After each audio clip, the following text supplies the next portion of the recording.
The Bombay High Court has ruled that preventing stray dogs from being fed in non designated areas does not constitute wrongful restraint under the Bharatiya Nyaya Sanhita.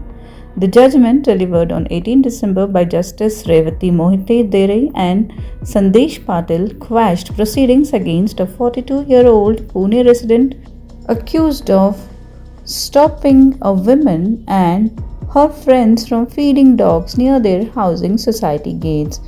The court noted that blocking feeding at footpaths, society entrances, exits, and school bus stops cannot be considered voluntary obstruction.